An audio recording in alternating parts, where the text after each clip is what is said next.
कि स्वस्ति श्री गणेशाय नमः, कि स्वस्ति श्री गणेशाय नमः, कि ओम नमो भगवते वासुदेवाय,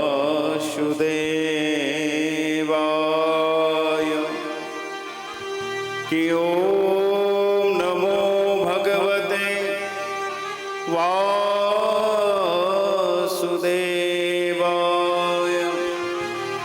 कि ओम नमो भगवते वासुदेवाय,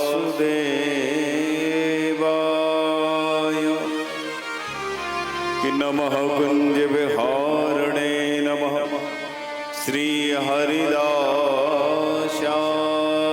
नमः, कि कस्तूरी तिलकं ललाटपटले वक्षस्थले कौस्तुभम्, कि नासाग्रे वरमौक्तिकं कलतले वेणुकरे कंकणम्, कि सर्वांगे हरिचंदनं सुललितं कंठे च मुक्तावली, गोवस्त्रे परिवेष्टितो विजयते गोपालचूडामणि, कि देहं सदा परिभवग्नमभीष्टदोहम् तीर्थास्यविरञ्जनुतं शरण्यं, कि विद्यार्थिहं प्रणगपालभवाभ्यभूतं, कि वन्दे महापुरुषते चरणारविन्दम्, कि जय जय श्री राधारमण जय जय नवल किशोर, कि जय गोपी चोर प्रभु, कि जय जय माखन चोर, कि भक्ति भगवंत गुरु चतुर नाम बबु एक, कि तिनके पद बंदन किए नासै विघ्न अनेक, कि सब द्वारन को छोड़ के मैं आई तेरे द्वार, कि हे वृषभानु की लाडली निक मेरी ओर निहार, कि गुरुर्ब्रह्मा गुरुर्विष्णु गुरुर्देवो महेश्वरः, कि गुरुर्साक्षात् परब्रह्म तस्मै श्री गुरवे नमः, कि अखण्डमण्डलाकारं व्याप्तमेव चराचरं तत्पदं दर्शितं येन तस्मै श्री गुरवे नमः, कि नारायणं नमस्कृत्य नरं चैव नरोत्तमं देवीं सरस्वतीं व्यासं ततो जयमुदीरये, कि कृष्णाय वासुदेवाय हरे परमात्मने, कि प्रणतक्लेशनाशाय, कि गोविन्दाय नमो नमः, गोविन्दाय नमो नमः। आइए प्रतिदिन की भांति अपनी वाणी को पवित्र करते हैं कुछ क्षण के लिए, बड़े प्रेम से बड़े भाव से मेरे साथ में मिलकर आप लोग अपनी वाणी को पवित्र करते हुए बड़े प्रेम से और बड़े भाव से। श्री राधे गोपाल भज मन श्री राधे, श्री राधे गोपाल भज मन श्री राधे, श्री राधे गोपाल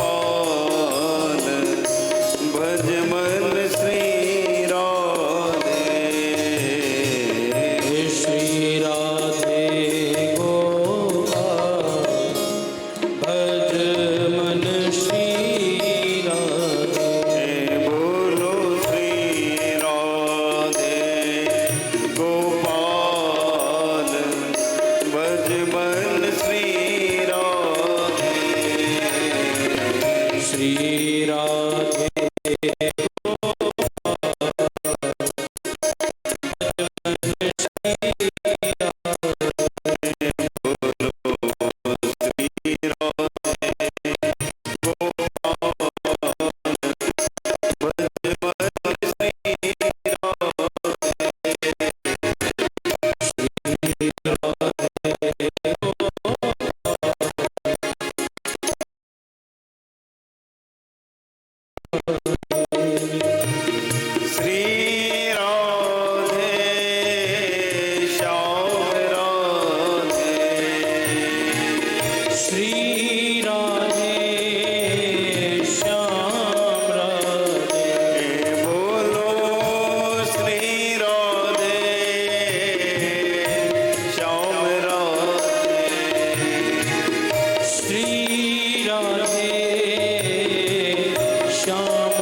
राधा रानी सरकार की जय। परम मंगलमय परात्पर अखिलेश्वर नंद नंदन यशोदा नंदन की प्रति वांग्मय स्वरूप श्रीमद् भागवत महापुराण के षष्ठम दिवस की पावन कथा में हम और आप सब प्रवेश कर रहे हैं। सुभागी रथी गंगा में गोता लगा रहे हैं। स्वयं बिहारी जी के चरणों से निकली हुई गंगा, जिसमें हम सब गोता लगाते हुए अपनी वाणी को पवित्र करते हुए दिव्य गंगा में स्नान करते हुए सीधा वृंदावन की इस पावन भूमि धरा से हम सब बड़े प्रेम से इस भागवत का आनंद ले रहे हैं। श्रीमद् भागवत के YouTube चैनल के माध्यम से घर में बैठकर इस कथा को श्रवण कर रहे हैं।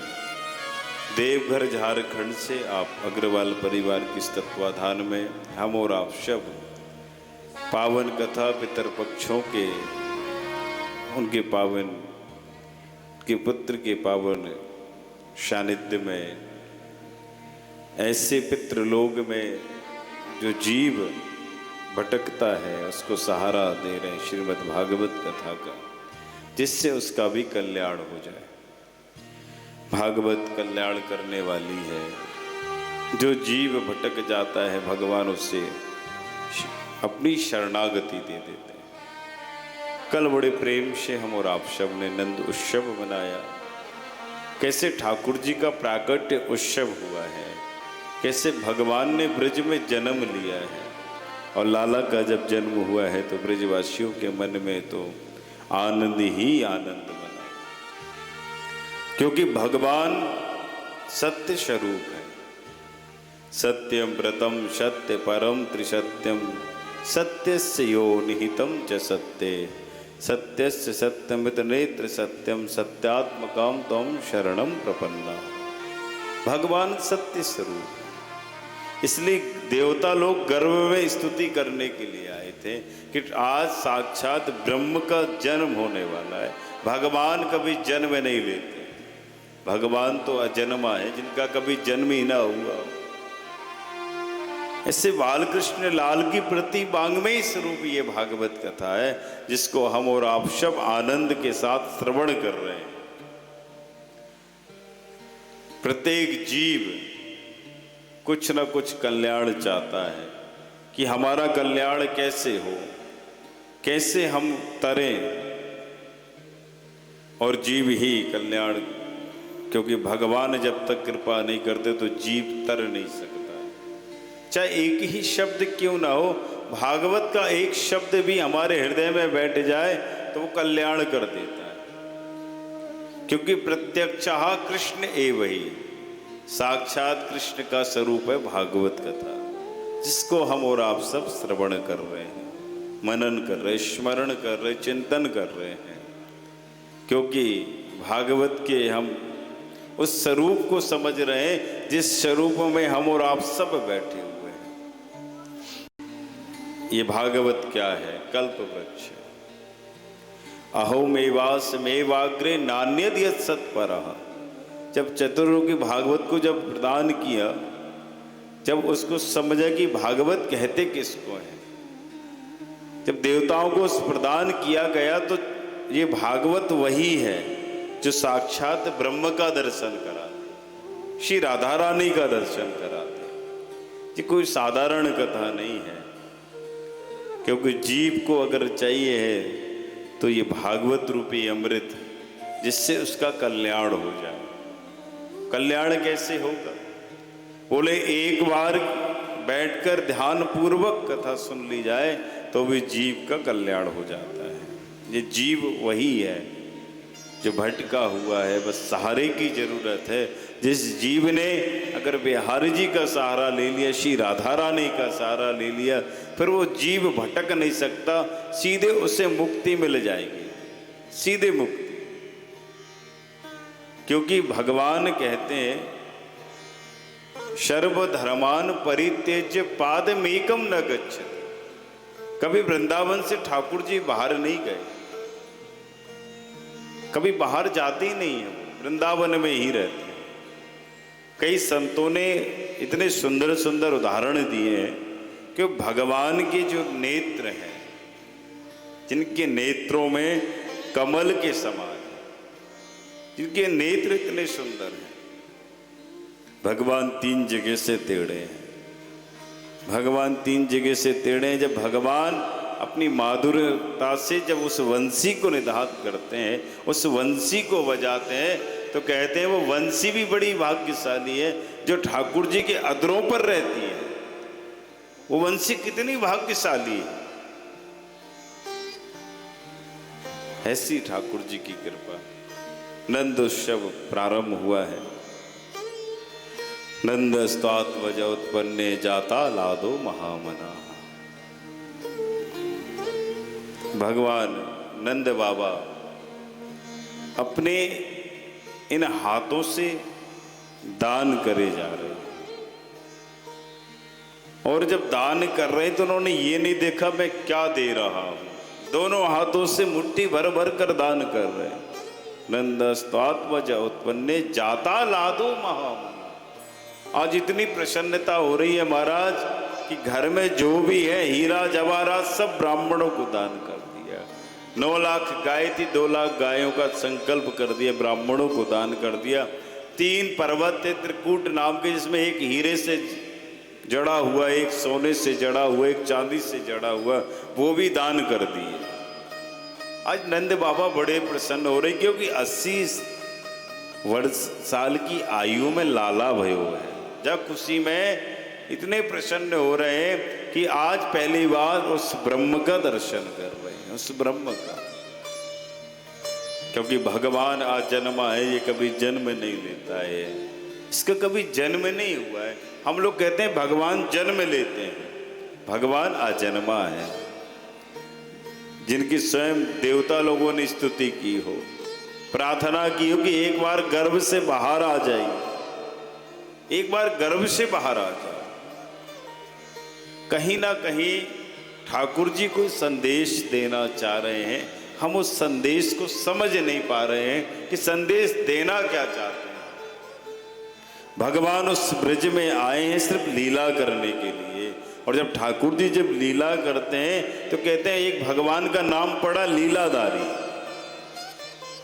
एक लीलाधारी जिसने संपूर्ण लीलाओं से गोपियों के चित्त को चुरा लिया हो, जिसने संपूर्ण लीलाओं से उन ग्वाल वालों को चित्त को चुरा लिया हो, जिसने संपूर्ण लीलाएं करके भी उस ब्रजवासियों के हृदय में अपना जगह बना ली हो, ये वही भगवान है, वही प्रेम है।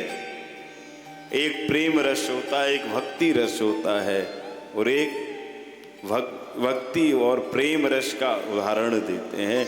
भगवान कहते हैं कि मैंने अनेक प्रेम रस में डूबकर भी उस रस को पा लिया, जिस रस को पाने के लिए देवता लोग भी तरसते हैं, ऐसा रस।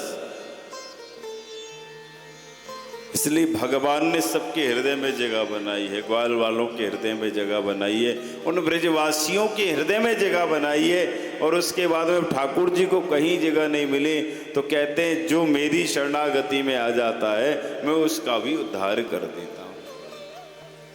इसलिए भगवान की लीला है, भगवान लीलाधारी है, कब कैसी किस भक्त पर कब कृपा करते। तो ब्रजवासियों का भाव है कि ठाकुर जी ने जन्म ही लिया है वृंदावन में, मथुरा में, गोकुल गए हैं, गोकुल में अनेक प्रकार की लीलाएं की हैं, क्योंकि लीलाधारी है भगवान। जब लीला करते तो गोपियां एक तक कृष्ण को निहारती हैं कि वो आज ब्रजवासियों का दर्शन करती है। ब्रजवासी कहते हैं कि नंद रानी के आंगन में जब लाला को नृत्य करते हुए देखा तो उन गोपियों के मन में भी भाव आया, क्यों ना हम उस कृष्ण का दर्शन करें, क्यों ना हम उस परमात्मा का दर्शन करें जो स्वयं नंद रानी के आंगन में नृत्य कर रहा हो। तो भगवान कहीं ना कहीं भक्तों को कुछ दिखाना चाहते हैं, भक्त समझ नहीं पा रहे हैं। भक्त को कहना चाहते हैं कि मैं ब्रज में सिर्फ माखन मिश्री खाने नहीं आया हूं, मैं ब्रज में लीला करने के लिए भी आया हूं, इसलिए मेरा नाम लीलाधारी है। ऐसी उन्होंने लीलाएं की। जिनकी वास्तव में प्रेम रस में डूबा हुआ है, प्रेम रस की भक्ति की धारा में डूबा हुआ है, जिसने इस प्रेम को माना है, समझा है, जो उस प्रेम के रस में डूब गया है, वो भक्त नहीं, वो भगवान से मिला देने वाला का। ऐसी कृपा है। भक्त और भगवान की पावन चर्चा है। आज रुक्मणी मंगल का पावन उत्सव, हम लोग उनका विवाह उत्सव, इसलिए बाल लीलाओं को श्रवण करिए।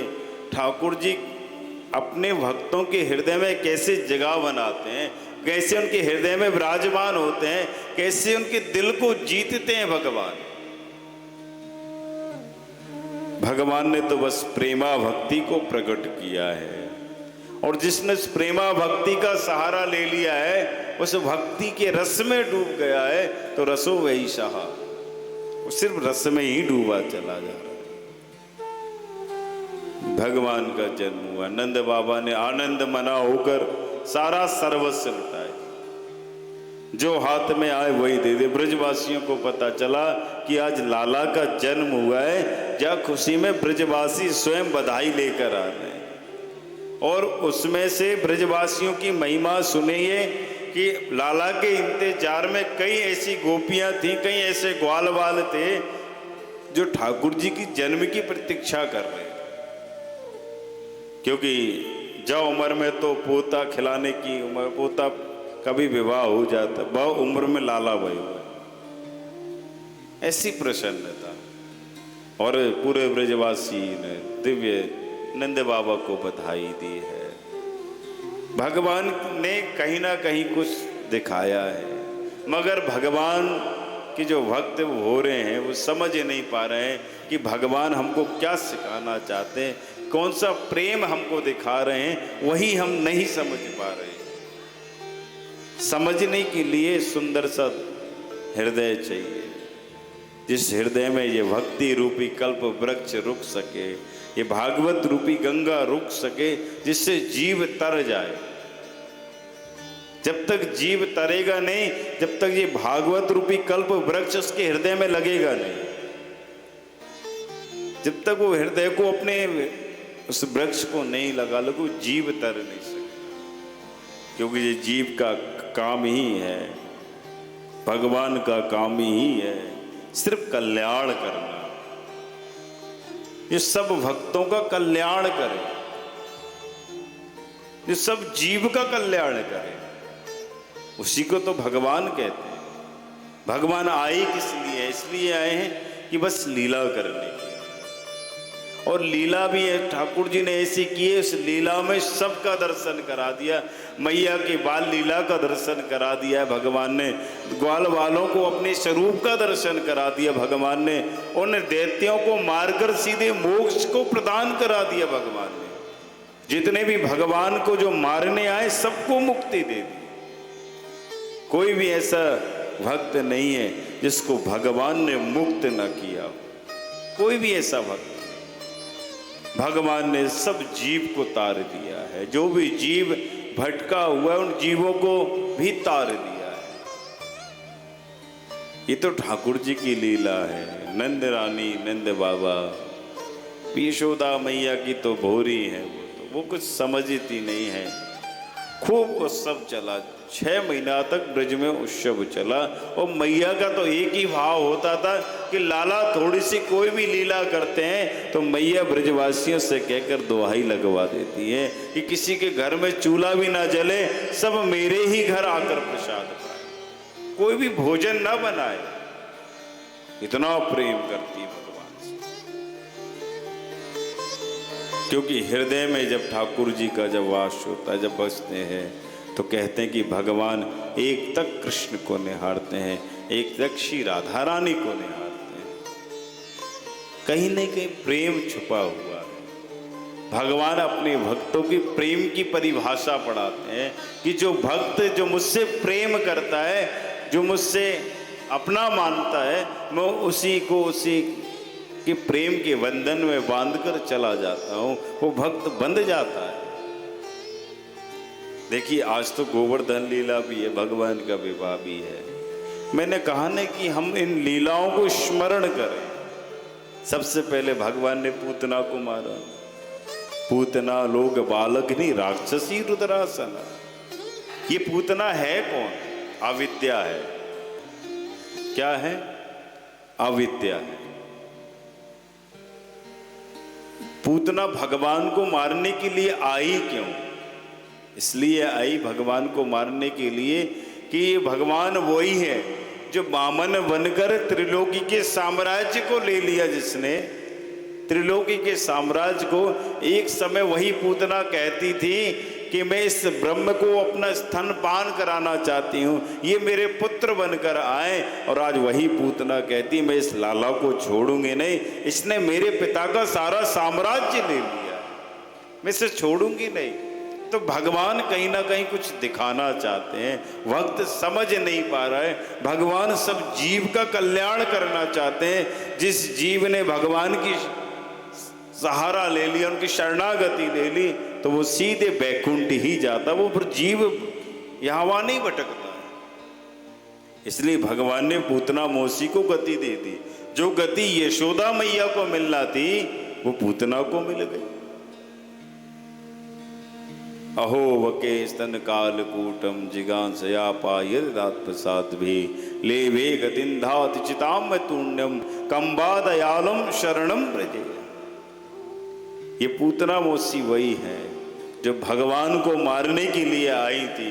अंत में भगवान ने उनका भी उद्धार कर दिया। जो गति यशोदा मैया को मिलना थी वो पूतना को मिल गई। तो भगवान कहीं ना कहीं कनेक्शन है भक्तों से। भक्त उस बात को समझ नहीं पा रहे हैं, इसलिए भगवान भक्तों की परीक्षा भी ले लेते हैं। और जब भगवान भक्तों की जब परीक्षा लेते हैं, उस समय जब दुखों का जब पहाड़ टूटता है, तो भगवान उस समय घबराना नहीं चाहिए, क्योंकि वो हमारी परीक्षा ले रहे हैं। उस परीक्षा में अगर आप पास हो गए तो समझो आपका गोविंद का दर्शन आपको हो गया। हम कहते हैं ना कि आज हम बहुत दुखी हैं, कि कोई तन दुखी कोई मन दुखी, धन बिन रहत उदास, कि थोड़े थोड़े सब दुखी सुखी राम के दास। कोई तन दुखी है, कोई मन से दुखी है, कोई धन से है। धन बिन रहत उदास, थोड़े थोड़े सब दुखी सुखी राम के दास। संसार में केवल परमात्मा ही सुखी है, जो हम सब भक्तों की रक्षा करे, कृपा करे, जो हम सब जीव को तारना चाहता है। जीव भटका हुआ है, अगर जीव उस परमात्मा का मार्ग पकड़ ले, उस मार्ग पर चला जाए, तो वो भक्त भी तर जाएगा, वो भक्त भी तर जाएगा। इसलिए भगवान ने पूतना को मारा। पूतना क्या है? अविद्या है। पूतना बाल घातनी है। अपने स्तनों में जहर लगाकर आई थी भगवान को मारने के लिए। भगवान ने जैसे ही देखा तो कहते हैं लाला ने आंखें बंद कर ली। लाला ने आंखें बंद क्यों की?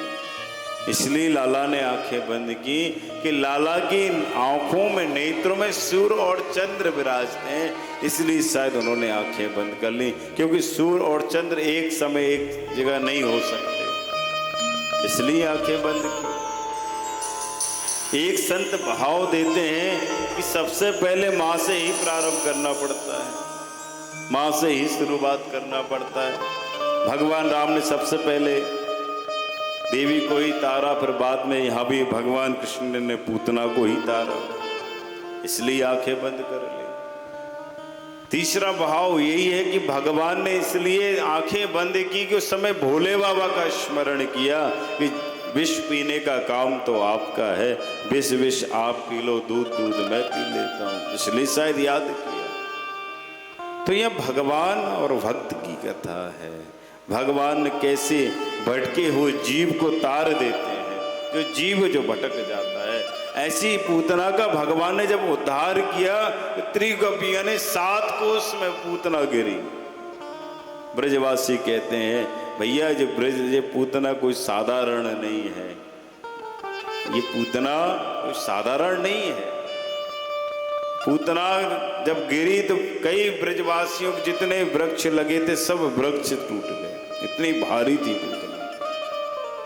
भगवान ने पूतना को उतार दिया, तृणावत को उतार दिया, अगासुर को उतार दिया। भगवान ने बहुत सी लीलाएं की है। भगवान के नामकरण हुआ है, ये सब आप जानते हो। बस कहने का भाव यही है कि जब जीव भगवान से कुछ कहना चाहता है तो भगवान उस जीव की बात समझते तो हैं, मगर विचार करते कि हम क्या करें। यशोदा मैया को गति मिलना था, वो पूतना को मिल गई, और जब पूतना को वो गति मिली तो सारे ब्रजवासियों ने पूतना को देखते, लाला को उठाया है, झाड़ा दिया है, नजर लग गई। भोली भाली मैया गौशाला में ले गई है, गाय की पूंछ से आवाज लाला को झाड़ा है, नजर लग गई, स्नान कराया है। उसके बाद में पुनः लाला को पालने में सुलाया है, और जब पालने में सुलाया है लाला को तो दिव्य बढ़िया नींद आई। और ब्रजवासियों का तो ये भाव है, ब्रजवासी जब अपने भाव में जब आ जाते हैं फिर किसी को देखते नहीं है, फिर किसी ना किसी भाव में उन ब्रजवासियों को भगवान का दर्शन होता है, किसी ना किसी भाव।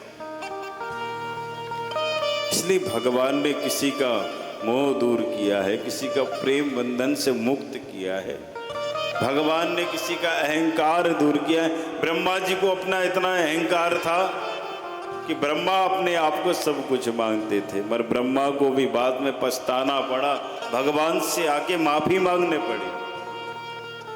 तो सारे ग्वाल वाल बच्चों को चुरा कर ले गए, अंत में स्वयं भगवान को आना पड़ा। तो बस ये तो भाव है ब्रज के, और ब्रज के भाव में हम और आप सब डूबे हुए हैं। भगवान ने इतनी ऐसी ऐसी लीलाएं की हैं कि ठाकुर जी की लीला में माधुर्यता छुपी हुई है। भगवान जो भी लीला करते हैं तो उस लीला का दर्शन श्री ब्रह्मा विष्णु महेश आदि दर्शन करते हैं कि आज ब्रह्म स्वयं लीला कर रहा है, चलो इस लीला का दर्शन करके आए। और जब ब्रह्म जब लीला करता है तो दर्शन करते ही रह जाते हैं सारे ब्रजवासी, क्योंकि भगवान तो भगवान है, हम सबको तार देना, सीधे बैकुंठ दिला देने वाला भगवान है ये। इसलिए भगवान ने भागवत जी में बाल लीलाओं का स्मरण किया है। समय के अनुसार, समय कम है मगर आज हमें रुक्मणी उत्सव तक चलना है, अभी तो ये बाल लीला का प्रसंग है। बस भावों को समझते जाइए कि भगवान ब्रज में आए किस लिए, कि ब्रजे वसंतम नवनीत चोर। भगवान जब ब्रज में आए हैं तो सिर्फ लीला करने के लिए, सब भक्तों को तारने के लिए आए, कि श्री राधा राधा राधा, श्री राधा राधा होए, कि वृंदावन की गलियन में श्री राधा राधा। उस वृंदावन की गलियों में भी जब भगवान जब लीला करते हैं तो ब्रजवासी श्री राधा श्री राधा श्री राधा, सब भक्त श्री राधा रानी को पुकारते हैं, क्योंकि राधा रानी सर्वेश्वरी है, कल्याण करने वाली है ये राधा रानी। कहीं ना कहीं कुछ दिखाना चाहती है, इसलिए इंद्र का अभिमान दूर किया है। एक बार की बात है, भगवान ने जब सभी दैत्यों को, जितने भी राक्षस ठाकुर जी को मारने के लिए आए, भगवान ने जितने भी राक्षस थे, तृणावत बकासुर अगासुर, सबको मोक्ष दे दिया, ब्रह्मा का मोह दूर कर दिया। ब्रह्मा कहता है ये भगवान नहीं है, और भगवान कहते हैं कि ये ब्रह्म नहीं है। तो कहीं ना कहीं कोई लीला का दर्शन कराते हैं, और स्वयं ब्रह्मा का मोह दूर किया है। उसके बाद में भगवान की दिव्य लीला आती गोवर्धन लीला। गोवर्धन लीला में कौन से भगवान इंद्र का अभिमान दूर किया है, जो इंद्र को इतना अभिमान था कि मैं वर्षा करता हूं, मेरे बिना तो कुछ होता ही नहीं है, और जब तक मैं वर्षा नहीं करूंगा तो जो गाय खाएंगी क्या, हरा भरा दूध कैसे मिलेगा इनको। तो भगवान कहीं ना कहीं कोई लीला करते हैं। ब्रजवासियों कहते हैं, सारे ब्रजवासी कहते हैं कि आज जब ब्रह्म जब आया है धाम वृंदावन में, जब उनका जन्म हुआ है, तो ब्रजवासी कहते हैं हम धन्य हो गए ऐसे ठाकुर जी का दर्शन करके, ऐसे ब्रह्म का दर्शन करके, जिसने ब्रह्म का कोई वो नहीं है, ब्रह्म का मोह दूर कर दिया। ऐसे ब्रह्माधिपति भगवान कृष्ण ने श्री इंद्र का अभिमान दूर किया है।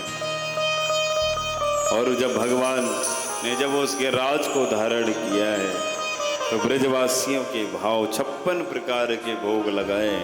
उन 56 प्रकार के भोग में जब भगवान ने उस मानसी गंगा को प्रकट किया है, दिव्य भोग बनाया, सब ब्रजवासियों को बुलाया और ब्रजवासियों ने सुंदर आज पहली बार उस ब्रह्म का दर्शन किया है, पहली बार उस ठाकुर जी का दर्शन किया है, जिस 7 वर्ष की आयु में लाला ने गोवर्धन को चिंगली पर धारण किया है, जिनकी अथाह शक्ति अथाह भक्ति है,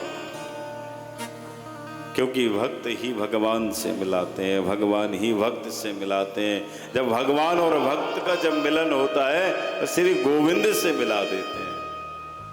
इससे भगवान और भक्त की कथा है।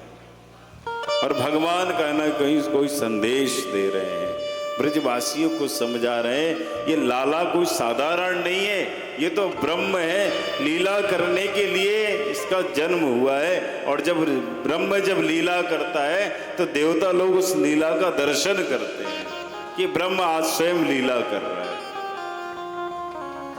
और जब लीला का दर्शन करते तो ब्रह्म लोग पुष्प बरसाते हैं कि आज ब्रह्म स्वयं आकर लीला का दर्शन कर रहे हैं। और जब भगवान आते हैं तो कोई ना कोई लीला दिखाते हैं, लीला के माध्यम से भक्तों को तारते हैं कि जिसने भगवान की लीला का दर्शन किया है वो भक्त भी तर गया। इसलिए तो ब्रजवासी लोग आते हैं और आकर दिव्य भोग लगाते हैं, कहते हैं भगवान कहते हैं सब भोग ले आओ, जो भी 56 प्रकार का भोग बना हुआ है सब ले आओ और मुझे लगाओ भोग। अरे लाला, जो भोग तो इंद्र के लाने बनो है, जय जय हो जाएगी जब पावे को मिलेगो। भगवान कहते हैं मुझसे भी बड़ा कोई इंद्र है, मुझसे भी बड़ा कोई इंद्र है, जिसकी आप पूजन कर रहे हैं उससे बड़ा तो कोई हो ही नहीं सकता। मैं स्वयं आप सबसे बड़ा हूं। भगवान अपनी महिमा को स्वयं गा रहे हैं ब्रजवासियों के माध्यम। भगवान कहते मैं स्वयं ब्रह्म हूं, मेरा पूजन करो।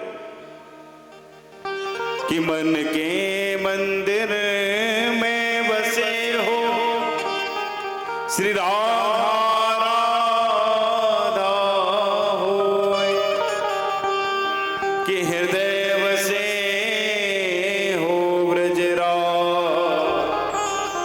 श्री राधा राधा। भगवान कहते हैं मेरे मन के हृदय में श्री राधा रानी भी है, मैं भी हूं। उस हृदय में बसे हुए हैं ठाकुर जी, जिस हृदय का दर्शन कर रहे हो। और गिरिराज जी को धारण मैंने नहीं किया है, साथ में श्री राधा रानी भी बैठी हुई है, वो उन्होंने भी गिरिराज जी को धारण किया है। मेरा ही एक सहारा नहीं है, श्री राधा रानी का भी सहारा है उस गिरिराज में।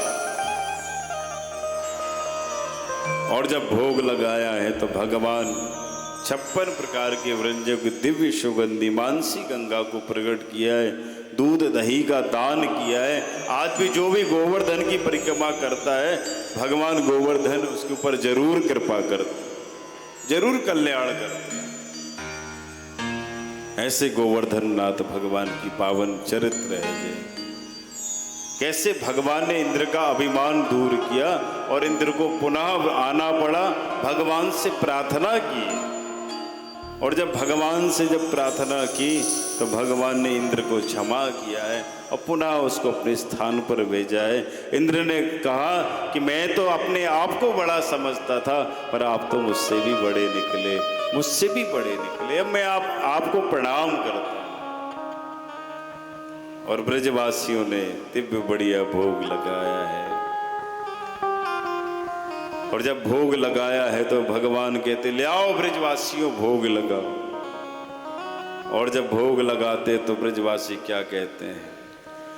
ओ गिरिराज धरण लाला तुम्हारी शरण, गिरिराज धरण लाला मेरी। ओ गिरिराज धरण लाला तुम्हारी शरण, गिरिराज धरण लाला तुम्हारी शरण, लाला तुम्हारी शरण, लाला तुम्हारी शरण, श्री जी तुम्हारी शरण, लाला तुम्हारी शरण, कान्हा तुम्हारी शरण, लाला तुम्हारी शरण, श्री जी तुम्हारी शरण, लाला तुम्हारी शरण, श्री जी तुम्हारी शरण, गिरिराज धरण लाला तुम्हारी शरण, गिरिराज धरण लाला तुम्हारी जय हो।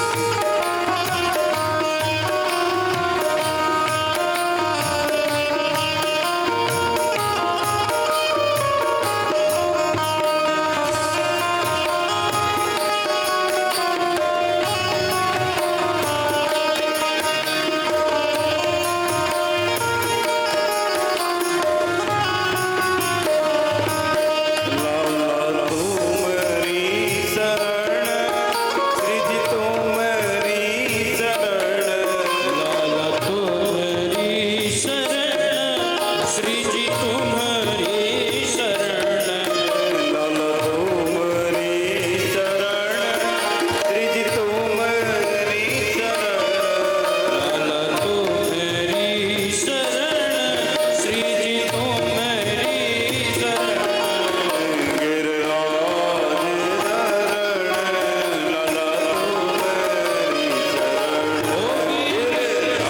शरण, लाला तुम्हारी शरण, गिरिराज धरण लाला तुम्हारी शरण,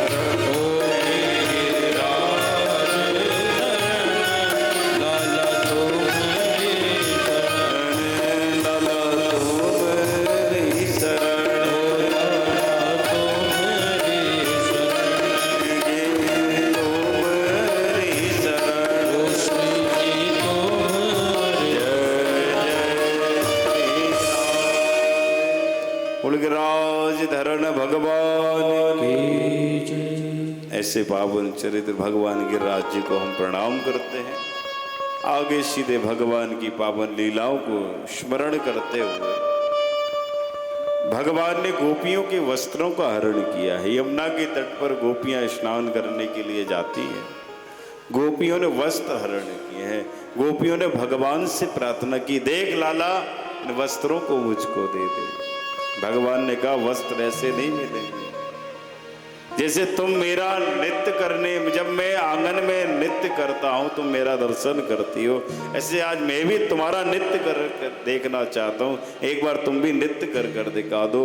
गोपियां कहती लाला पागल है गए हो, यमुना में स्नान कर रही कैसे नृत्य करूंगे, पहले वस्त्रों को तो दो। भगवान ने वस्त्र लीला कि ठाकुर जी ने कहीं ना कहीं गोपियों को चित्त को चुराया है, गोपियों के प्रेम रस को चुराया है भगवान ने। जो प्रेम जो गोपियां भगवान से करती थी, वही गोपियां, वही ठाकुर, वही श्री ग्वालवाल उस प्रेम रस को में नहाते हैं, वही भक्ति के रस में नहाते हैं। इसलिए कोई भक्त भगवान के रस, भक्ति के रस में नहा रहा है, कोई अपनी लीला के रस का आनंद ले रहा है, कोई ब्रजवासी अपने प्रेमा रस का आनंद ले रहा है। कहीं ना कहीं कोई आनंद है, जो आनंद छुपा हुआ है। भगवान ने खूब लीलाएं की हैं, माखन चोरी लीलाएं भी की है। जब मैया जब लाला को भूख लगा करती थी तो मैया लाला से तोतली वाणी सुनती थी, क्योंकि भगवान की जो वाणी है बड़ी माधुर्य है, बड़ी माधुर्य है लाला। तो कहीं ना कहीं ठाकुर जी इन लालियां स्मरण करती हैं। भगवान कहीं ना कहीं कोई लीला दिखाना चाहते। एकदा गृहदासीषु यशोदानंद गेयिनी कर्मांतर च निक्तासु निर्म मंथन स्वयं दधी। मैया लाला के लिए स्वयं दही निकालती हैं, स्वयं मक्खन निकालती हैं। और जब लाला मक्खन भूख लगती है तो आकर कहते हैं मैया ताजा माखन दे दे, बड़ी जोर से भूख लगी। मैया कहती नेक लाला थोड़ो से रुक जा, मिल जाएगा लाल मक्खन। मैया लाला की वाणी को सुनना चाहती है। जब लाला को जब मक्खन नहीं मिलता तो मचल जाते हैं, और जब मचल जाते हैं तो भगवान तोतली वाणी से कहते हैं चंद्र खिलौना ले हुरी मैया अब तेरी गोद न आया। जब तक मैया चंदा मामा ना ला के दे देगी तो तेरी गोद में ना आऊं, क्योंकि भगवान इतना प्रेम करते हैं, उस प्रेम रस में डूबे हुए हैं। भगवान जिस गाय का दूध पीते हैं उस गाय का नाम है पद्मगंधा, जिसका मैया उस दूध को चढ़ाकर आ गई है और वो लाला की वाणी को सुन रही है। उसी समय वो दूध बन गया, मैया की गोद में लाला बैठी होते, लाला को उतार कर मैया भाग गई। भगवान कहते हैं पूत प्यारो ना लगे दूध प्यारो लगे। आज मैया भगवान की वाणी को सुन रही है, और कहीं ना कहीं लाला अपनी लीला को मैया को दिखा रहे हैं। मैया को जब भगवान ने पूरे ब्रह्मांड का दर्शन करा दिया था, जब लाला ने मट्टी खाई तो सारे ब्रह्मांड का दर्शन करा दिया। भगवान ऐसे हैं जिसका ब्रज में जन्म ही हुआ है। क्यों हुआ है? इसलिए जन्म हुआ है कि लीला करने के लिए। कहीं ना कहीं कोई लीला करते हैं, इसलिए ये भाव है भगवान के प्रति समर्पित की जा रहे हैं। किसी भाव में कोई रस में डूबे हुए हैं, उस रस का आनंद ले रहे हैं। और भैया ब्रजवासियों का तो भाव बड़ा अद्भुत होता है, छोटा मोटा नहीं, आनंदमय रस होता है। कहीं ना कहीं रस में डूबे हुए हैं कि बरहा पीडम नटवर बपु कि कर्णयो कर्णिकारम कि विप्रदवासः कनक कपिशम कि वैजयन्तीं जमाला। वरहा पीडम नटवर बपुः कर्णि योग कर्णिकारम विप्रदवासः कनक कपिशम वैजयन्तीं च मालाम रंधान वैरुण हृदय सुदयो पूर्णयन गोप वृंदय वृंदारण्यम सुपद रमणम प्राद सदकीर्ति कीर्ति। भगवान कहीं ना कहीं अपनी लीलाओं को स्मरण करा रहे। और भगवान जब लीलाओं को स्मरण कराते हैं तो गोपियां दर्शन करती हैं। लाला की जब वंशी बजती है तो गोपियां दौड़ी चली आती हैं कि वंशी धरने सी वंशी बजाई कि मनमोहन ने ऐसी वंशी बजाई कि गोपी बाल दौड़ चले आई कि वृंदावन में वंशी बजी हो, श्री यमुना तट में श्री रास बिहारी हो। जिस दिन वंशी ना बजे श्री राधे राधे ना। जिस दिन भगवान की जब बंसी नहीं बजती है तो गोपियां एक तक नहीं आती कि प्रेम के बंधन में तुम बंधे हो, श्री राधा राधा हो। उस रस भरी भावरी गागरिया को मैं फोड़ू श्री राधा। जब गोपियां जल भरने आती, भगवान के मन में विचार आता है क्यों ना इस गोपियों की मटकी को फोड़ दो, कोई ना कोई मटकी फोड़ दो, क्योंकि गोपियों की दर्शन करना चाहते हैं भगवान, कहीं ना कहीं लीला करना चाहते हैं, गोपियों के साथ प्रेम रस में डूब जाना चाहते हैं, कहीं ना कहीं उस भक्ति में डूब जाना चाहते हैं जिस भक्त में भगवान का दर्शन हो जाए, जिस प्रेम में श्री राधा रानी का दर्शन हो जाए, कहीं ना कहीं डूबे हुए कि वंशी बजाते हो मन को लुभाते हो, श्री राधा राधा नाम गाते हो, हृदय वसत है वो ब्रजराज, श्री प्राण प्यारे श्री राधा राधा का। कहीं ना कहीं ठाकुर जी अपने उस बंसी को बजाकर, उस माधुरता बजाकर गोपियों को बुलाते हैं।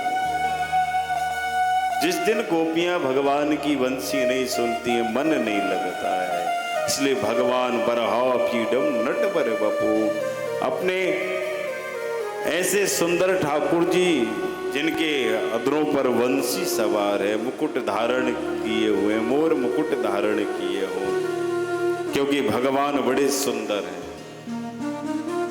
कि नंद लला तुम होते लली, तो गले गले जाते करोड़ंते, कहीं नंद लाला कहीं लाली बनकर आ जाते तो उस समय कईयों के गले कट जाते, इसलिए भगवान लाली बनकर नहीं आए, लाला बनकर आए भगवान, इतना प्रेम करते, कहीं ना कहीं प्रेम छुपा हुआ है।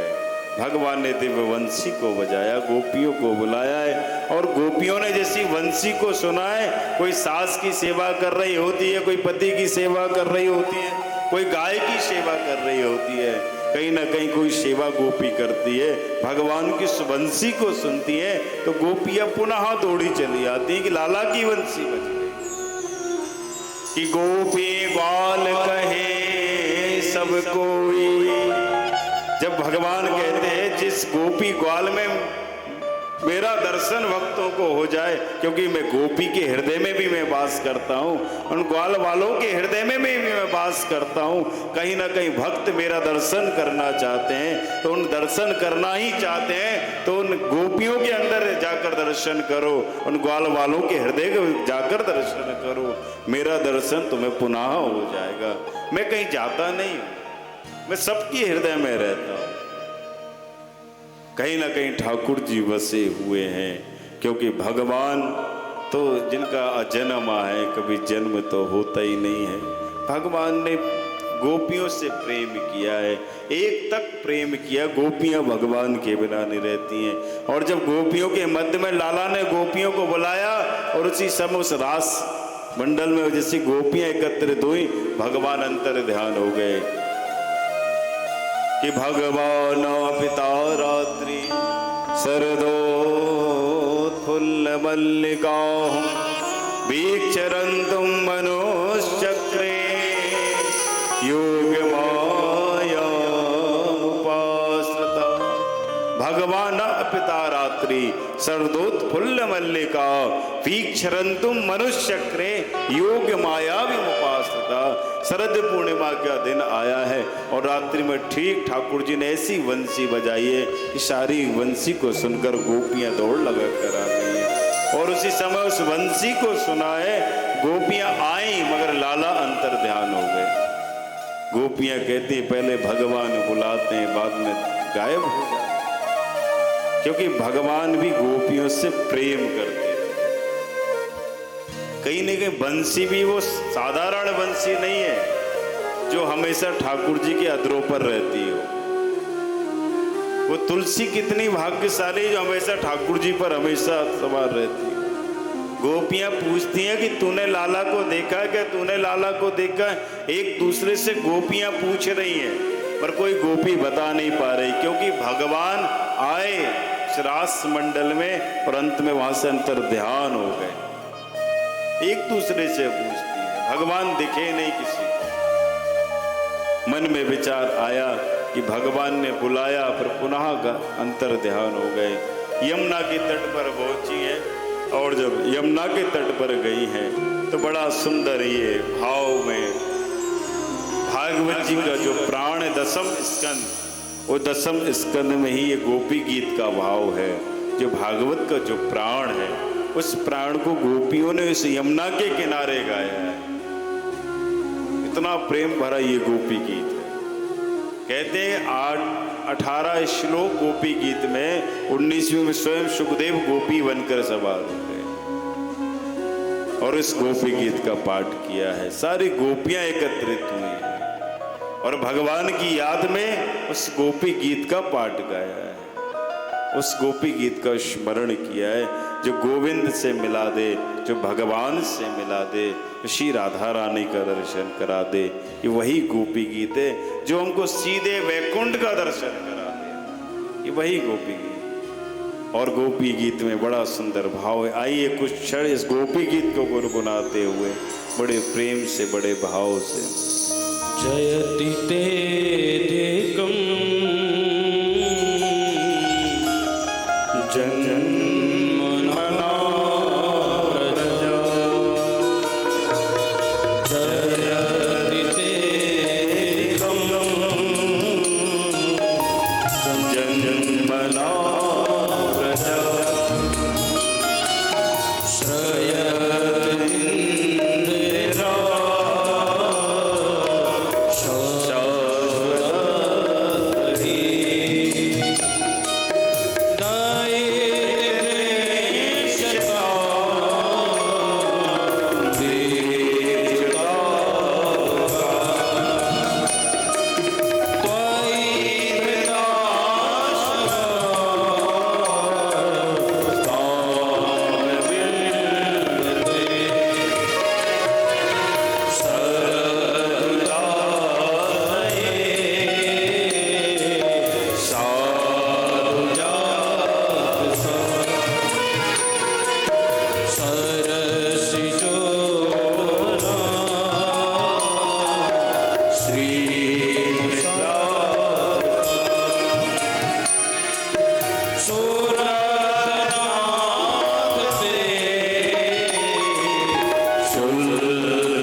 के बड़े भावों को गुनगुनाते हुए तब कथामृतम तत्व जीवनम कवि विडीडितम कल्प सापहम श्रवण मंगलम श्रीमदातम भुवि गहंती ते भूरिदा जना।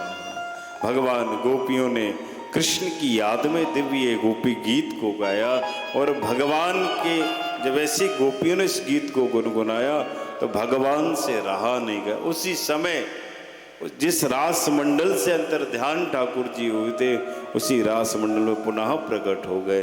और जब प्रकट हुए तो गोपियां भगवान से कहती हैं, आपने जब से इस ब्रज में जन्म लिया है, जब से आपने इस ब्रज में आए हो, आपके बिना हम रहा नहीं सकते, इतना प्रेम आपसे करते हैं। जयति तेदिकम जन्मना प्रजा श्रयति इंद्र यही शाश्वत ही। भगवान गोपियां कहती हैं, लाला तुमने इस ब्रज में जन्म ही लिया है सिर्फ हमसे प्रेम करने, और हम हमारे जैसे प्रेम कोई और आपसे कर नहीं सकता जो प्रेम हम आपसे करते हैं, क्योंकि प्रेम का ही मतलब होता है जो भगवान से और गोविंद से जोड़ दे। प्रेम सबसे करो, ममता किसी से मत करो। ममता करोगे तो फंस जाओगे। प्रेम करना है तो उस गोपी से करो जो भगवान के लिए, जिन्होंने एक तक उस गोपी गीत को गाकर भगवान को प्रकट कर दिया हो, और भगवान को भी सब प्रेम के बंधन में बंधकर पुनः आना पड़ा उस रास में। गोपियों को अभिमान था, कई गोपियों को इतना अभिमान, भगवान का पता नहीं बता रही थी। तुलसी से पूछा, अनेक गोपियों से पूछा, वंशी से पूछा, वंशी तो तू तो हमेशा ठाकुर जी के साथ रहती, तू तो कुछ बता दे। वंशी कहती मुझको कुछ नहीं पता। इतना प्रेम अंत में भगवान स्वयं सब गोपियों के मध्य में प्रकट हुए हैं। और जब गोपियों के मध्य में प्रकट हुए हैं, उसी समय अनेक कृष्ण और अनेक गोपी बन गए, और गोपियों से कहते आओ गोपियों, इस रास में सम्मिलित हो जाओ। वो क्षण कैसा रहा होगा जब भगवान ने उस शरद पूर्णिमा के दिन उन गोपियों के साथ में रास किया है। अनेक कृष्ण बन गए, अनेक गोपियां बन गई। ब्रह्मा विष्णु आदि महेश उस ब्रह्म का दर्शन कर रहे हैं, जो आस निधि वो स्वयं रास मंडल का दर्शन कर रहे हैं, जो भगवान जिन गोपियों के साथ रास कर रहे हैं। ऐसा प्रेम, और गोपियों ने बड़ा सुंदर ठाकुर जी के साथ रास किया है। आइए 2 मिनट इस भाव को गुनगुनाते हुए आगे की कथा में चलेंगे। ठाकुर जी गोपियों के साथ रास करते हैं, अनेक कृष्ण बनते हैं, अनेक गोपी बनती हैं, भगवान गोपियों के साथ में रास करते हैं, और बड़े सुंदर भाव हैं। इस रास में भगवान शंकर को स्वयं गोपी बनकर आना पड़ा। इस स्वयं भगवान शंकर का कोई उसमें रास में किसी स्त्री का प्रवेश नहीं था, मगर आज भगवान शंकर को भी आना पड़ा। और जब गोपियों का जब मन हुआ तो भगवान के साथ रास करने लगे कि राधा नाचे कृष्ण नाचे, नाचे गोपी जन, राधा नाचे कृष्ण नाचे, नाचे गोपी जन। मन मेरो बन गयो सखी रे पावन वृंदावन, मन मेरो बन गयो सखी।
दिव्य भगवान ने गोपियों के साथ रास किया है।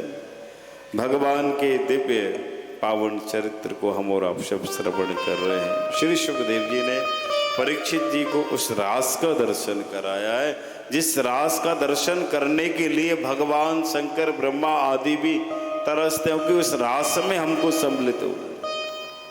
मगर उस रास में किसी पुरुष की एंट्री नहीं थी, सिर्फ भगवान, गोपी और कृष्ण। भगवान शंकर के मन में भी भाव आया कि क्यों ना मैं भी उस रास में सम्मिलित हो जाऊं। पार्वती जी ने कहा वहां किसी पुरुष का प्रवेश नहीं है, आप कैसे उस रास में सम्मिलित होगे, वो कोई आ नहीं सकता। तो भगवान शंकर स्वयं गोपी बनकर आए। आप गए होगे गोपेश्वर, दर्शन किया होगा। शाम को गोपी भाव में उनका दर्शन होता है, गोपी रूप में। जब से भगवान शंकर आए हैं गोपी बनकर वृंदावन में ही रह गए, फिर गए नहीं वृंदावन से। इतना प्रेम भगवान से। स्वयं भगवान शंकर गोपी बनकर आए और उस वृंदावन में ही बस गए। और जब से वो गोपेश्वर कहलाने लगे, सुबह दिव्य स्नान होता है, अभिषेक होता है, शाम को पुनः गोपी भाव में आ जाते हैं। ऐसे भी भगवान रास का वर्णन है भागवत में। गोपी गीत जो दशम स्कंद जिसको बोलते हैं वो प्राण है। और कहीं ना कहीं भगवान किसी को दर्शन कराना चाह रहे हैं। भगवान ने गोपियों के साथ रास किया है और जब रास किया है तो भगवान एक तक स्वयं कृष्ण बन गए, स्वयं गोपी बन गए। जब गोपी अनेक तो कृष्ण भी अनेक। कि गोपी का मतलब वही होता है, गो जाने इंद्रियों, इंद्रियों का जो समूह है वही गोपी है, उसी को गोपी कहते हैं। और भगवान गोपियों से इतना प्रेम जो करते हैं, इतना प्रेम, स्वयं भगवान ने गोपियों से प्रेम किया है। भगवान कहीं ना कहीं लीला करते हैं। आज नंद बाबा और नंद रानी के दिव्य ठाकुर जी का दर्शन किया है। मन में भाव आया कि हमारे लाला कितने बड़े हो गए हैं। जैसे गोपियां भगवान के बिना नहीं रहती, ऐसी यशोदा मैया भी भगवान के बिना नहीं रहती। जब तक लाला को ताजा माखन निकालकर जब तक अपने हाथों से नहीं खिला देती तो मैया का मन नहीं लगता, क्योंकि इतना प्रेम जो करती है। भगवान से अद्भुत प्रेम है मैया का। उनको ये नहीं पता है कि जब भगवान जब एक क्षण के लिए भी कहीं चले जाते हैं तो मैया लाला को ढूंढती हैं। जब लाला नहीं आते तो कोई ना कोई बहाने से भगवान को बुलाती हैं कि लाला जल्दी आजा, माखन रखा, ताजा ताजा खा जा, नहीं तो कोई आकर खा जाए। एक बार ब्रह्म ने देली लागना चाहा तो ब्रह्म बीच में ही अटक गए। ब्रह्म बीच में ही लटक गए। उस समय लाला ने छोटे थे तो घुटमुन चलकर बाहर जाना चाह रहे थे। समय के अनुसार ब्रज के भाव तो बहुत हैं, मगर आप सब कथा को श्रवण कर रहे हैं। श्री धाम वृंदावन में तो एक भी शब्द अगर हमारे कानों में पड़ जाए, हमारे हृदय में बैठ जाए तो कल्याण कर दे। ऐसी ये भागवत की महिमा है। श्री सुखदेव जी ने परीक्षित जी को एकाग्र चित्त होकर परीक्षित जी ने इस कथा को श्रवण किया, वहां से हटे नहीं, एक चित्त होकर कथा को सुना। और जब महाराज जब समझ में नहीं आता था तो भगवत स्वयं परीक्षित जी महाराज सुखदेव जी से पूछ लिया करते थे। और सुखदेव जी ने ऐसे वक्ता बनकर परीक्षित जी को कथा सुनाई है कि एक एक कथा का ज्ञान हो गया, इतना ज्ञान। और आज स्वयं सुखदेव जी परीक्षित जी से कहते ये रास कोई साधारण रास नहीं है। जो इस रास का दर्शन कर लेता उसे मुक्त हो जाए, वैकुंठ मिल जाता है। आज भी वृंदावन में ऐसे निधि बन रहा है, स्वयं भगवान रास करते हैं। शाम को जब जाओ दर्शन करने 8 बजे तक तो खुले ही रहते हैं, 8:30 बजे आरती करके इत्यादि बंद हो जाता है। उसके बाद वहाँ एक चिड़िया भी नहीं दिखती। और जिन जिन ने भगवान का दर्शन किया है निधिवन जी में, उन सबकी समाधियाँ बनी हुई हैं। जिन्होंने भगवान का दर्शन करना चाहा, सबकी समाधियां बनी हुई हैं। तो कहीं ना कहीं भगवान भक्तों को कुछ दिखाना चाहते हैं कि इस प्रेमा भक्ति का दर्शन कर लो, जो गोपियों ने इस प्रेमा भक्ति का दर्शन किया है। जिसने प्रेमा भक्ति का दर्शन कर लिया, जिसने प्रेम के पाठ को पढ़ लिया, वो गोपी धन्य है, वो कृष्ण धन्य है, जो स्वयं भगवान का दर्शन करा। इतना प्रेम, भगवान बड़े सुंदर। और स्वयं आज कंस को पता चला है कि भगवान ब्रज में ही है। तो कंस के मन में एक विचार आया, क्यों ना हम एक काम करें। बोले कौन सा काम? बोले बहुत यज्ञ रखते हैं, धनुष यज्ञ। वैसे तो बलराम और कृष्ण आएंगे नहीं, क्योंकि गर्गाचार्य जी ने इनका नामकरण किया था। इनका नाम कृष्ण ने रखा, उनका नाम बलराम। जो बल में ज़्यादा अधिक बड़े होंगे, अधिक होंगे, वही बलराम है।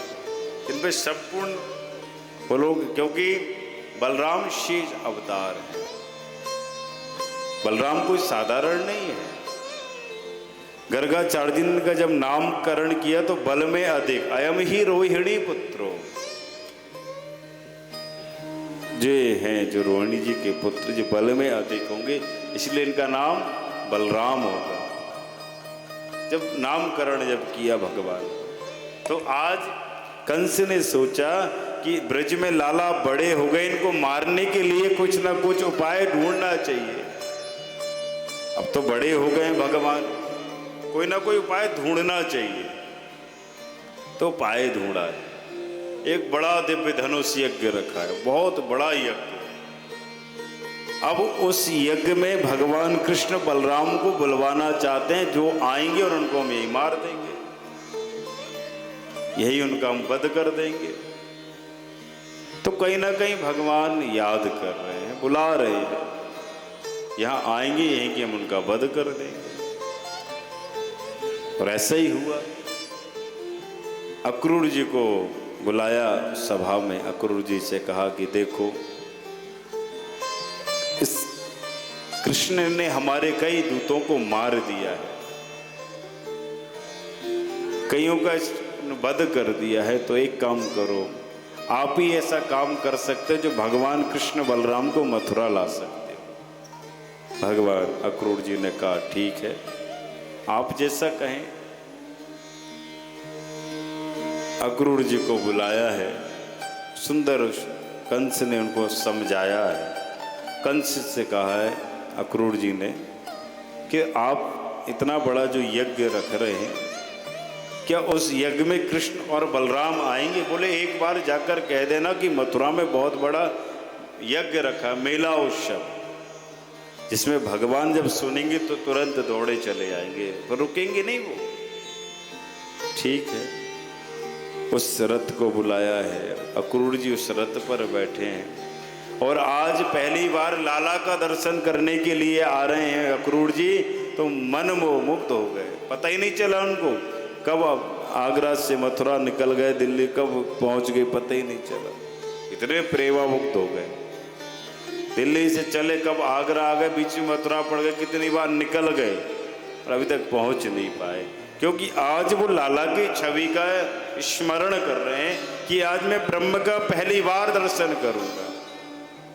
ये बात सब समझते थे अक्रूर जी कि कंस क्यों बुलवाना चाह रहा है, क्योंकि कंस ने धनुष यज्ञ इसलिए रखा था कि भगवान कृष्ण बलराम आएंगे और उसी समय में उनको मार दूंगा, क्योंकि उसने मेरे सारे दैत्यों को मार दिया है। अब यही उपाय है।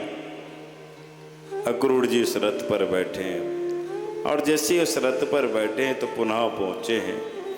और जैसे ही वहां पहुंचे तो महाराज उन्होंने क्या देखा कि वो गोपी, वो ग्वाल बाल जो एक तक कृष्ण के निहार रहे हैं कि एक बार नंदरानी के आंगन में उस लाला का दर्शन हो जाए। पर भगवान भी ऐसी लीला करते हैं कि भक्तों को सहज भाव में दर्शन नहीं देते हैं। भक्तों को जब दर्शन देना होता है तो उस भाव में दर्शन देते हैं जिस भाव में भक्त स्वयं खिंचा चला आता है, उस भाव में दर्शन देते हैं। अक्रूर जी जैसे ही पहुंचे, उस रथ पर आरूढ़ पहुंचे तो ग्वाल वाल खेल रहे थे। ग्वाल वालों से कहा, देखो भाई नंद बाबा का घर कहाँ है, यहाँ कहाँ रहते हैं नंद बाबा। ग्वाल वालों ने कहा कि आप सीधे चले जाइए, आपको नंद बाबा का घर मिल जाएगा। ठीक है, गए नंद बाबा के घर। जैसे ही अक्रूर जी नंद बाबा के महल के निकट पहुंचे ही हैं, भगवान कृष्ण बलराम खेल रहे थे। उसी समय अक्रूर जी ने दर्शन किया पहली बार ब्रह्म का। और जब अक्रूर जी ने जब दर्शन किया तो सहज नेत्रों से आंसू बहने लगे अक्रूर जी के, कि आज मुझे उस कंस अगर मुझे नहीं भेजता तो शायद भगवान का दर्शन नहीं होता।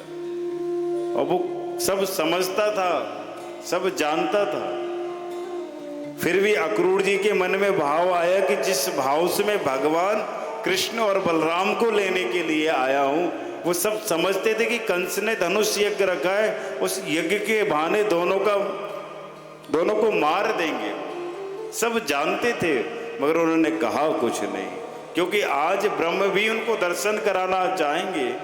अभी तक अक्रूर जी ने वो छवि का दर्शन नहीं किया है, जो छवि का दर्शन वो अब करेंगे। और जैसे ही अक्रूर जी पहुंचे तो नंद बाबा, क्योंकि भगवान कृष्ण बलराम अक्रूर जी को काका कह के संबोधित करते थे, काका इनके अग्रज हैं। नंद बाबा ने को प्रणाम किया है, महल में पहुंचे, बड़ा दिव्य स्वागत हुआ अक्रूर जी का। आज अक्रूर जी ने छोटी सी बात, जब प्रसाद पाया सबने तो भगवान कृष्ण बलराम आए, काका को प्रणाम किया और अक्रूर जी ने कहा, आपको दर्शन करने के लिए मैं आया था। आज मेरा जीवन, मेरा हृदय गदगद हो गए, पहली बार आज मैं आपका दर्शन कर रहा हूँ, पहली बार ऐसा दर्शन किया है, पहली बार। और जैसे ही जब अक्रूर जी ने लाला का दर्शन, एक तक लाला को निहारते हैं, एक तक, इतने सुंदर। उसी समय रात्रि में विश्राम किया है, उस बात को रखा है। हम चाहते हैं कि आपके दोनों पुत्रों को मथुरा ले जाने के लिए आए हैं, बहुत बड़ा यज्ञ है और आपके मामा जी ने बहुत बड़ा यज्ञ रखा है, उस यज्ञ का दर्शन भी कराएंगे और उस मेले का दर्शन भी कराएंगे, घुमाएंगे, सबसे मिलाएंगे, क्योंकि मामा के गांव में सभी मामा हैं, छोटा सा बच्चा होगा तो वो भी मामा लगेगा। और आज भगवान ने जैसे सुना कि इतना बड़ा धनुष यज्ञ रखा है, मन में विचार किया, क्योंकि जब जैसे सुना है तो मन में विचार करने लगे। अक्रूर जी ने दिव्य सुंदर अवसर को देखा है, समझा है, सुनाया है, भगवान को लेने के लिए आए हैं। और जैसे भगवान को लेने के लिए आए हैं भगवान, तो आज भगवान की मंद मंद मुस्कुराते हुए कहते हैं कि आज हम काका के साथ मथुरा मेला देखने के लिए जाएंगे। आज पहली बार में मथुरा जा रहे हैं भगवान, जब से जन्म हुआ है, जन्म होकर जब से वो आए हैं फिर मथुरा नहीं गए हैं। आज पहली बार अपने असली माता पिता का दर्शन भगवान करेंगे, जिसने जन्म दिया है, वसुदेव और देवकी के यहाँ इनका जन्म हुआ था। अक्रूर जी ने जब जैसे ये प्रस्ताव रखा तो मन में विचार करने लगे, मन में बड़े विचार। मैया को पता चला, यशोदा मैया रोती रोती आई, बोले ये तुम क्या कह रहे हो, लाला कहीं नहीं जाएंगे। अक्रूर जी ने कहा, मैया एक ही दिन की बात तो है, बस मेला दिखाने के ताई ले जा रहा हूँ, वापस पुनः लौटा लाऊंगा, आपकी आज्ञा चाहिए मुझे। उसी समय मैया ने आज्ञा देने से मना कर दी। भगवान रोने लगे। भगवान कहते हैं, मैया पहली बार कहीं जाने की बात है तो तुम हमको जाने ना ही दे रही। मैया कहती, लाला मैं जाने की बात नहीं कर रही, तुम चले जाओ, मगर मैं जो तुम्हारे लिए नित्य प्रति तुम्हारा जब तक इंतजार करती हूँ, जब तक तुम मेरे नेत्रों के सामने नहीं होते हो, जब तक मैं अपने हाथों से तुम्हें माखन नहीं खिलाती हूँ, लाला तो मुझे नींद नहीं, तो भूख तक नहीं लगती, और तुम जाने की बात कर रहे हो। अक्रूर जी ने नंद बाबा और नंद रानी को बहुत समझाया, आप चिंता मत करिए नंद राय जी, कल नहीं तो परसों हम लौट कर आ जाएंगे, बस मेला देखने के लिए जा रहे हैं, जैसी ये बात रखी है। मैया ने लाला और बलराम कृष्ण को बहुत समझाया है। जब समझ में नहीं आया तो मैया कहने लगी ठीक है, अगर तुम जा रहे हो तो जाओ, मैं तुम्हें रोकूंगी नहीं। फिर ग्वाल वालों को पता चला कि आज भगवान मथुरा जा रहे हैं। सारे ग्वाल वाल एकत्रित हो गए। लाला तुम बिना बताए हमसे चल दी, पूछे भी नहीं एक बार, और हम तुमको अकेले ना जाने देंगे, हम साथ में चलेंगे, हम स्वयं साथ में चलेंगे आपके, हम आपको अकेले नहीं जाने देंगे, हमको भी साथ लेकर चलो। भगवान बोले चिंता मत करो ब्रजवासी, कल नहीं परसों मैं लौट कर आ जाऊंगा, बस तुम मेरी मैया को ख्याल रखियो, बाबा को ख्याल रखियो। तो भगवान अक्रूर जी कहते हैं नहीं तुम लाला तुम अकेले नहीं जा रहे हो, नंद बाबा भी तुम्हारे साथ जाएंगे। मैया ने कहा अकेले नहीं जाने दूंगी, बाबा स्वयं साथ में आए। ग्वाल बाल नहीं माने, हम भी चलेंगे हम भी चलेंगे, अड़ गए। तो भगवान ने कहा ठीक है आप सब चलो साथ। अब जैसे ग्वाल बाल सब तैयार हुए, भगवान तैयार हुए, तो थोड़े बीच में गोपियों को पता चला।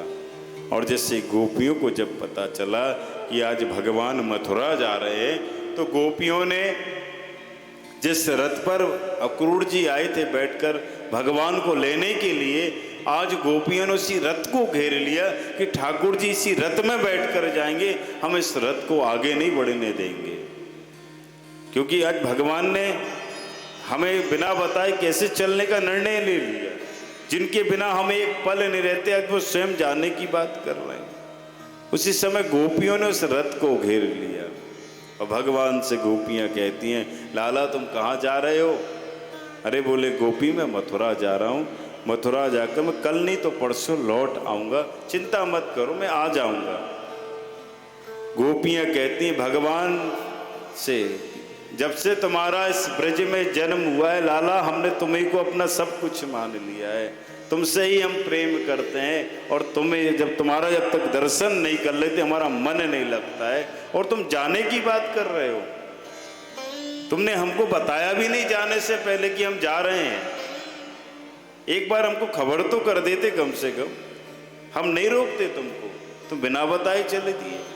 भगवान कहते गोपी ये तो अचानक काका जी लेने आए, इनका मन तो रखना पड़ेगा हमको, अरे हम इनको निराश करके भेज देंगे तो ये क्या सोचेंगे कि पहली बार मैं मथुरा आया, पहली बार आज दर्शन किया इन्होंने हमारा। और नंद बाबा का जो स्वयं अपने छोटे भाई की तरह इनको मानते, मना नहीं कर सकते, इसलिए दर्शन करके पुनः वापस आ जाए।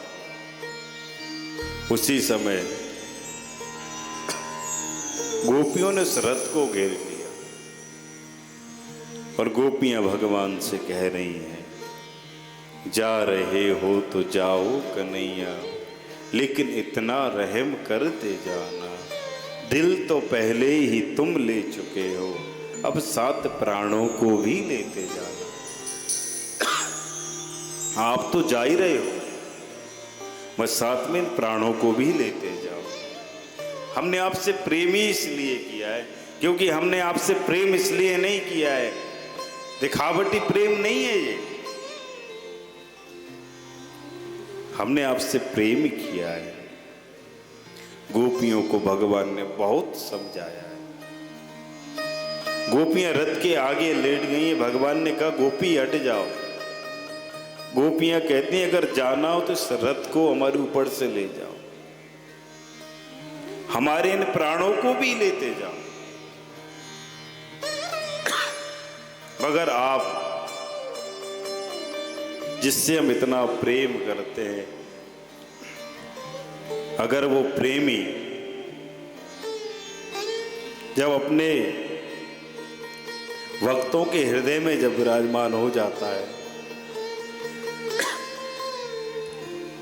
तो भक्त भी बंध जाता है। और रथ आगे बढ़ा है, बीच में यमुना मैया पड़ी हैं, यमुना मैया में दिव्य स्नान किया है। जैसे अक्रूर जी ने यमुना में स्नान करने के लिए डुबकी लगाई है। आज पहली बार उसने ब्रह्म का दर्शन किया कि यमुना में भी दर्शन हो रहा है और रथ पर भी दर्शन हो रहा है, जिसको वो समझ नहीं पा रहे थे कि ये ब्रह्म है। पहली बार उस ब्रह्म का दर्शन किया। यमुना में डुबकी लगाते तो कृष्ण का दर्शन होता है, और डुबकी लगाकर बाहर आते हैं तो रथ पर बैठे हुए कृष्ण का दर्शन होता है। वाह! अक्रूर जी ने कहा, वाह कृष्ण, क्या चमत्कार है तुम्हारा। गोपियां उस रथ को जब तक तकती रही, जब तक वो ध्वजा दिखती रही, और गोपियां उस रथ को देखते हुए अपने आंखों में सहल होकर आंसू गिर रहे हैं। उस नंद रानी की आंखों में से आंसू गिर रहे हैं, जिसके ब्रह्म के बिना वो माँ एक पल नहीं रहती।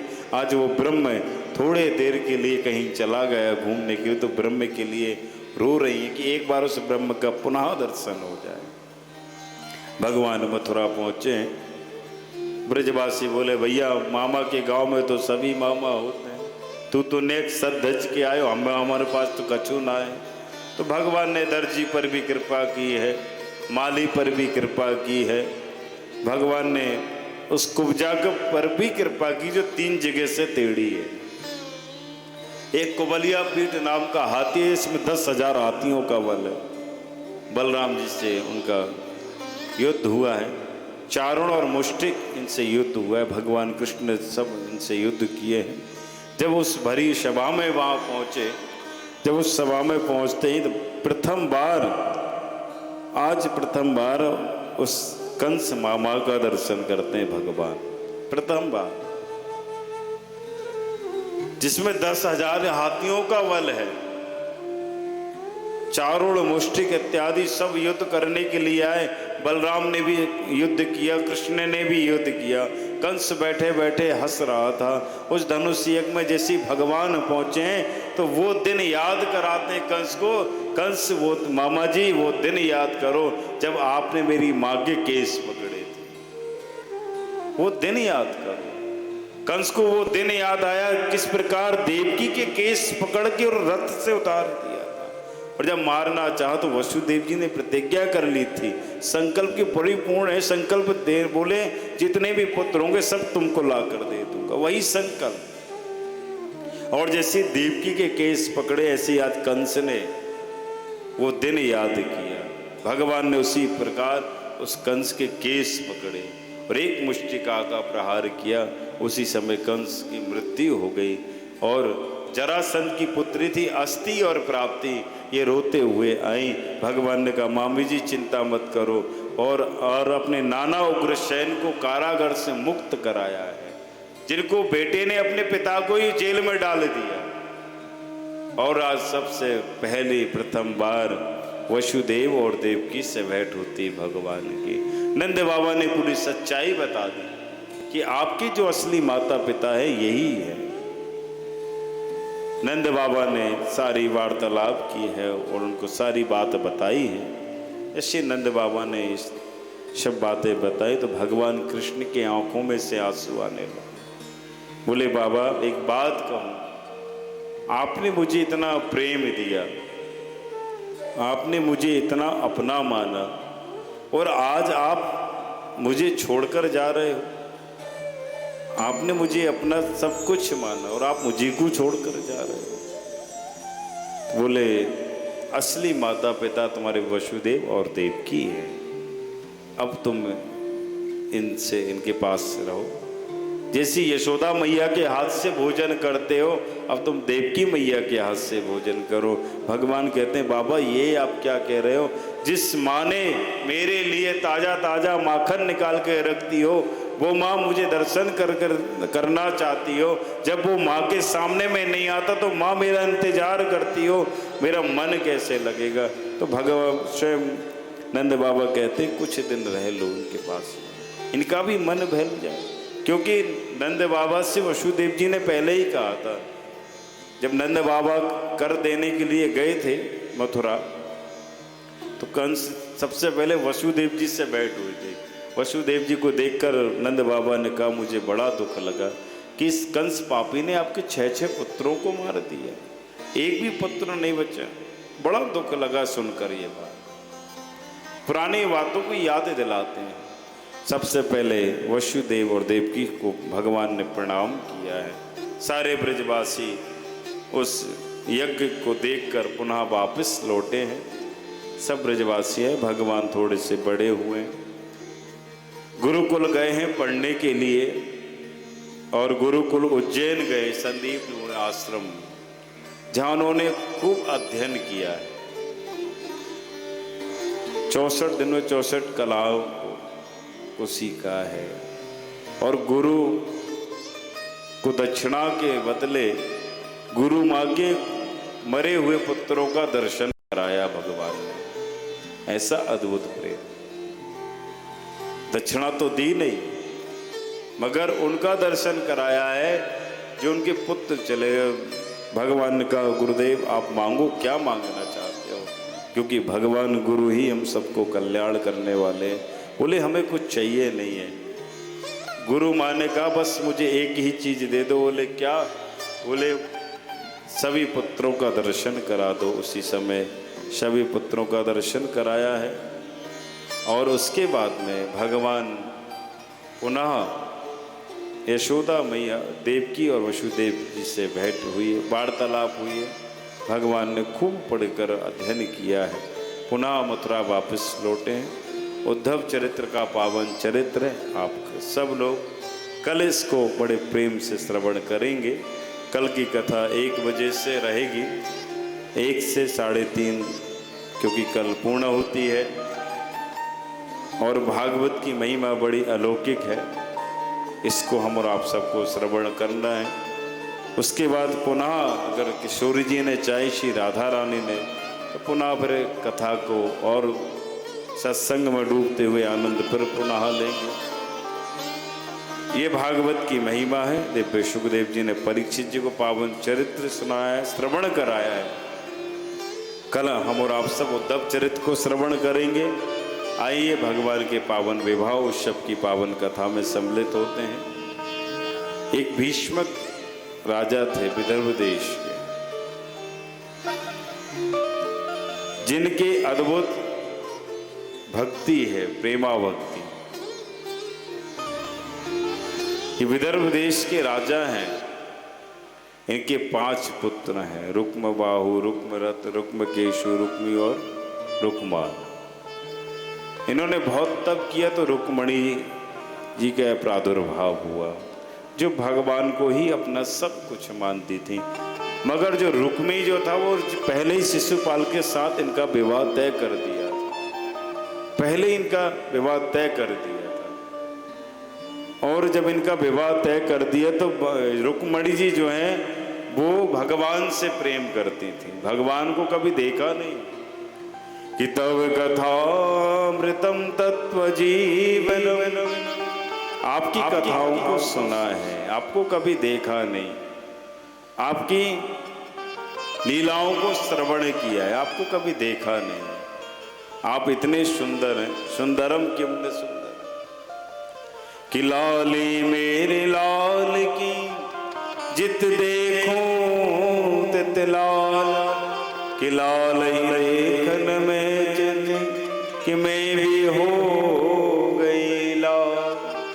लाली मेरे लाल की जित देखूं तित लाल, लाल ही देखन में चली तो मैं भी हो गई लाल। दिव्य भगवान रुक्मणी ने भगवान कृष्ण को चाहा, सुंदर पत्र लिखा है। उस पत्र को लिखकर उस ब्राह्मण देवता के हाथ उस पत्र को द्वारकाधीश के पास पहुंचाया है। उस पत्र में लिखा है कि श्रुत्वा गुणान भुवन सुंदर सन बताते, श्रुत्वा गुणान भुवन सुंदर सन बताते। आपकी सुंदरता को देखा नहीं, सुना है, आपके कथा को सुना है, आपको देखा नहीं है। आप कितने सुंदर हैं, इसलिए हम आपको अपना पति रूप में स्वीकार करना चाहते हैं। हम विवाह करेंगे तो आप ही से ही करेंगे, अन्यथा किसी से विवाह नहीं करेंगे। उस पत्र को जैसे ब्राह्मण के हाथ में लिख कर दिया है, ब्राह्मण गया है द्वारकाधीश को, उस पत्र को पढ़ा है। द्वारकाधीश ने कहा चिंता मत करो, मैं जरूर आऊँगा। और रुक्मणी जी ने दिव्य अपने सखियों के साथ माँ कात्यायनी का पूजन करने के लिए जाती है कि कात्यायनी महामाये महायोगे निधीश्वरी, कात्यायनी च महामाये महायोगे निधीश्वरी। स्वयं रुक्मणी जी पूजन करने के लिए जाती हैं सखियों के साथ में।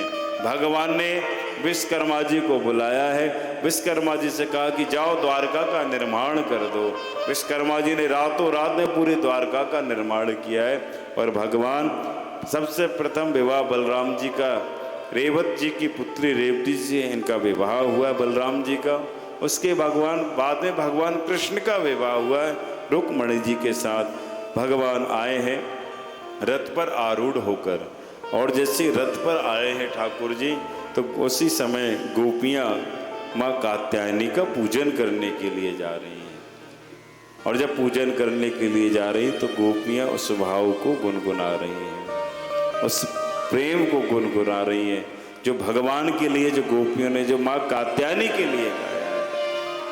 और जब गाते गाते मंद मंद सारी गोपियाँ आगे आगे चलती हैं, बीच में रुक्मणी हजारों सैनिक चलते हैं और सारी गोपियाँ बड़ा सुंदर भाव गा रही कि आओ मेरी सखियों मुझे मेहंदी लगा, आओ मेरी सखियों मुझे मेहंदी लगा दो, मेहंदी लगा के मुझे सुंदर सजा दो, मेहंदी लगा के मुझे सुंदर सजा दो, मुझे श्याम सुंदर की दुल्हन बना दो, मुझे श्याम सुंदर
की, आज के आनंद की। आप सबको रुक्मणी मंगल की बहुत बहुत बधाई हो।